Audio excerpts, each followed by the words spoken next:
বিকেল থেকে মাকে জ্বালিয়েছিস কেন বল? বল, ইন্টারভিউ দে। কি হলো? বলবি তো? তুই এত নাকি মাকে বললি, এত তুই কষ্ট পাচ্ছিলি, আমি কখন আসবো হচ্ছে যে ইয়ে করছিলি, বিরক্ত করছিলি। তো আমি আসার পর তুই কি হাতি ঘোড়া করলি আমি জানতে চাই।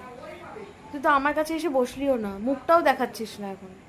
আরে তোর মুখখানা একটু দেখা আমার ক্যামেরায়, নইলে তো আমার ভিউজ হবে না। তা কারণটা কি? তুই কি আমাকে নিয়ে খেললি ঠেললি, কিছু করলি?